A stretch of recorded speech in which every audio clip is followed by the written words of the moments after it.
তো বুখারী মানে কালকে ফেরেশতা আসবে, এটা নিশ্চিত জেনে রাখেন। কাজ কি করবে? কিচ্ছু করবে না, শুধু অপেক্ষায় থাকবে আপনার কখন সেই ব্যক্তি আসে।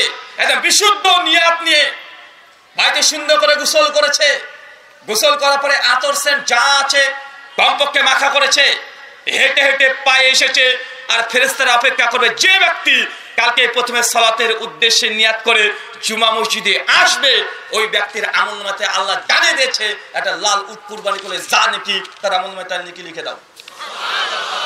ইবাদত মানে কি এবার কি বুঝতে পেরেছেন? কি বলেন তো? দাসত্ব করা। কোন দিক থেকে? একদিক থেকে না, দুই দিক থেকে। আল্লাহ যা নিষেধ করেছেন গ্রহণ করবেন, ওটা করবেন না, দূরে থাকবেন, এটাও যেমন ইবাদত।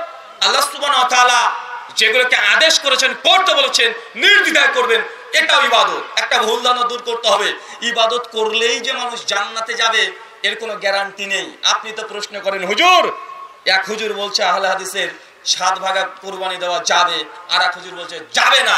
ভাই এই সমস্যা আসে না? নাই কথা বলেন। প্রশ্ন উত্তর পড়লেই এই প্রশ্ন চলে আসবে যে 7 ভাগা কুরবানি দেওয়া যাবে কি যাবে না। আমি বলি 7 ভাগা কেন, গোটা একটা গোটা কুরবানি যদি আপনি দিয়ে দেন, তারপরেও আল্লাহ আপনার এই কুরবানি কবুল করবে কি করবে না এর কোনো নিশ্চয়তাই নাই। পৃথিবীর প্রথম মানুষ নাম কি? নবী আদম, প্রথম নবী, প্রথম মানুষ, তার প্রথম সন্তান, প্রথম কুরবানি করেছিল না? আচ্ছা, আল্লাহ সুবহানাহু ওয়া তাআলা তাদের 2 ভাই যে কুরবানি করেছিল আল্লাহ কবুল করেছিল? আল্লাহ একজনে কবুল করেছে আর একজনের কবুল করে নাই। চিন্তা করে দেখেন, পৃথিবীর প্রথম মানুষ, প্রথম নবী, প্রথম সন্তান, প্রথম কুরবানি আল্লাহ এক ভাইয়ের কবুল করছেন, এক ভাইয়ের কবুল করছেন না। তার মানে বুঝতে হবে আমরা সেই আদম সন্তান, ইবাদত করলে, গোটা একটা উট কুরবানি করলে যে আল্লাহ কবুল করবে এর কোনো নিশ্চয়তা নাই। কিন্তু আমরা মারামারি করছি 7 ভাগা কুরবানি দেওয়া যাবে কি যাবে না, আর ইবাদত কবুল হবে কি হবে না এটা নিয়ে আমাদের কোনো চিন্তাই নাই।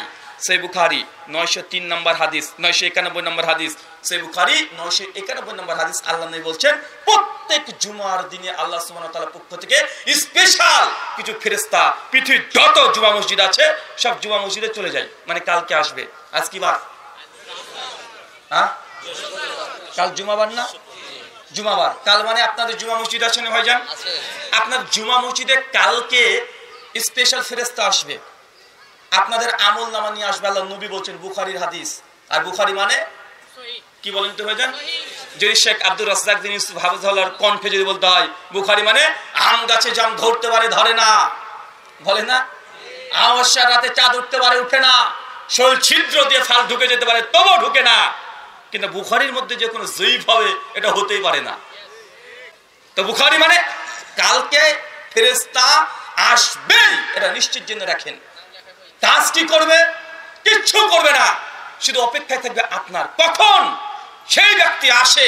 একদম বিশুদ্ধ নিয়াত নিয়ে বাড়িতে সুন্দর করে গোসল করেছে, গোসল করার পরে আতর সেন্ট যা আছে কমপক্ষে মাখা করেছে, হেঁটে হেঁটে পায়ে এসেছে, আর ফেরেশতারা অপেক্ষা করবে যে ব্যক্তি কালকে প্রথমে সালাতের উদ্দেশ্যে নিয়াত করে জুমা মসজিদে আসবে, ওই ব্যক্তির আমলনামাতে আল্লাহ জানিয়ে দিয়েছে একটা লাল উট কুরবানি করে যা নাকি তার আমলনামায় তার নেকি লিখে দাও। একটা লাল উটের দাম কত বলেন? আনুমানিক কত হবে? কমপক্ষে 8-10 লাখ নাকি? 8-10 লাখ। মানে কালকে আপনি 8-10 লাখ টাকা রোজগার করতে পারেন, চাইলে কালকে 8-10 লক্ষ টাকা রোজগার করতে পারেন। আপনি বলছেন যে হুজুর ভাগা কুরবানি আপনি নিয়ে ঝামেলা করছেন, আরে কালকে আপনার জন্য অপেক্ষা করছে মসজিদে লাল উট। এখন বলেন তো কজন আপনারা এই উট কুরবানি দেওয়ার জন্য কালকে যাবেন? কজন? হাত তোলেন তো। মাশাআল্লাহ, আল্লাহ তুমি কবুল করো, আমিন। আমরা তো বাঙালি, হুটুকে বালাকে হাত কি পা শুধু তুলে দিব? মানে এখন না তুললাম, কালকে কি আর হুজুর দেখতে আসবে নাকি? দেখা ভাইজান, তা হাত পা যাওয়া সব তুলে দেবো, তুলতে তার আপত্তি নাই।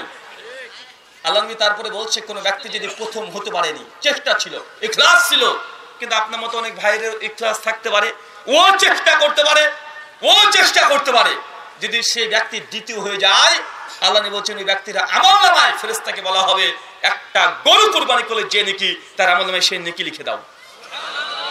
এখানে দেখেন ইবাদত, দেখেন ইবাদত শুধু একটু নিয়াত খাস থাকতে হবে, সময়কে ফিক্স করে নিতে হবে। না, যাব ইনশাআল্লাহ সপ্তাহে একটা করে কুরবানি করার মতো জুমার দিন আপনাকে আল্লাহ সুবহানাহু ওয়া তাআলা অফার দিয়েছে। কেন? আল্লাহ চায় না আপনাকে জাহান্নামে দিতে। কিয়ামতের মাঠে যখন দেখবেন যে লাল উট 3খানা আছে আপনার মিজানের পাল্লায়, আপনি নিজেও অবাক হয়ে যাবেন, কবে এই উট দিলাম, জিন্দেগিতে তো উটই আমি দিইনি, দেখিনি, আমার উট মানে। আপনাকে জানানো হবে এই উটগুলো এখানে জুমাতে আপনি প্রথম ব্যক্তি হয়েছেন, তার জন্য আপনাকে আল্লাহ সুবহানাহু ওয়া তাআলার পক্ষ থেকে জুমার গুরুত্ব, ফজিলত, মাকাম, আজমাত আল্লাহ সুবহানাহু ওয়া তাআলা দিয়ে দিয়েছেন। প্রত্যেক মানুষ তাকে চেষ্টা করতে হবে। এখানে আজকে বললাম, কালকে তারপরেও দেখবেন ফাঁকা থাকবে, কিন্তু এখনই যদি মসজিদ কমিটি বলে দেয়, শোনেন আগামী কালকে আমাদের মসজিদে যে প্রথম জুমার মুসল্লি হবে তাকে একটা লাল মুরগ দেওয়া হবে। মুরগ বোঝেন? মানে মুরগি দেওয়া হবে। মুরগির দরকার নাই, 1 ডজন ডিম দেওয়া হবে। দেখেন আপনার গোটা এলাকার লোককে যাবে না, এখানে বসে থাকবে বলে একদম ফজর যখন হবে, একদম ফজর থেকে আর মসজিদের বাইরে যাবে না, বলে না আমি মুরগির ডিম নেব। কেন? মানুষ ডাইরেক্ট দেখতে চাই। কালকে গিয়ে দেখবে অনেক হয়তো খুঁজবে, চাচারা হুজুর যে বললো মসজিদে কালকে উট পাওয়া যাবে, কই দেখি তো উট, দেশে খুঁজে বেড়াচ্ছে উট, খুঁজে পাই না, কই উট কই? হুজুর মানে ভারত থেকে সে মিথ্যা কথা বলে গেছে। মানে এমন বাঙালিও আছে, এই যে আমি বললাম যে উট পাওয়া যাবে, এখন অনেকে উট খুঁজতে দেখেছে, চলে আসতে পারে।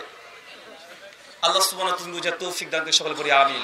সম্মানিত সুধী, আল্লাহ সুবহানাহু ওয়া তাআলা চান না আপনাকে জাহান্নামে দিতে, তারপরেও কিছু মানুষ আছে ইবাদত করবে তারপরে জাহান্নামে যাবে। যেমনটা আপনাকে একটু আগে দেখালাম। চলেন কোরআনুল কারীম, কালকে ইমাম সাহেব দেখেন জুমাতে একটা আয়াত পাঠ করবে, সূরা গাশিয়া সূরা নম্বর 88 আয়াত নম্বর 2, 3, 4 পর পর আল্লাহ বলছেন আমিলাতুন নাসিবা, এক শ্রেণীর ইবাদত গুজার বান্দা আছে যারা ইবাদত করে করে ক্লান্ত হয়ে গেছে। তার কথা বলছে, বলেন তো আমার কথা? আমিলাতুন নাসিবা, এক শ্রেণীর ইবাদত গুজার বান্দা আছে, ইবাদত এতই করেছে, ইবাদত করে করে ক্লান্ত পরিশ্রান্ত হয়ে গেছে। আমরা মুসল্লি যারা আছে, আমরা তো ফাঁকিবাজ, আমরা তো জুমার খুতবা কোন শেষ হবে সেই সময় যাই, আমাদের ক্লান্তি তো দূরের কথা। ইমাম সাহেব যদি কোনোদিন ফজরের সময় রহমান পড়বে, যদি নিয়াত করে, মুসল্লি পেছন থেকে দেখবেন দেখছে পড়ে যায়, আর মুসল্লি পিছন থেকে উসখুস করে শুরু করে দেয়, করে কি করে না কথা বলেন?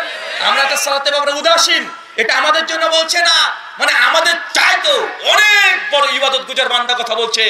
আমিলাতুন নাসিবা, ইবাদত করে করে এত ক্লান্ত পরিশ্রান্ত হয়ে গেছে, আল্লাহ তাদের প্রতিদান বলছে তাসলা নারুন হামিয়া, আমি আল্লাহ তারপরেও তাকে ধরে জাহান্নামে নিক্ষেপ করব।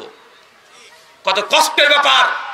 প্রত্যেক জুমাতে একটা আপনি শোনেন, যে মানুষ ইবাদত করে করে ক্লান্ত হয়ে যাবে, এত ইবাদত করেছে, ইবাদত করে করে ক্লান্ত পরিশ্রান্ত হয়ে গেছে, আল্লাহ বলছেন তার বিনিময় আমি এরকম ব্যক্তিকে ধরেও জাহান্নামে নিক্ষেপ করবো। এখন বলেন, এই কোরআনের এই দাবি অনুযায়ী সমাজে অনেক মুসলমান মুসলিম ইবাদত গুজার বান্দা, তারপরেও তাকে জাহান্নামে যেতে হবে, প্রমাণ হয় কি হয় না?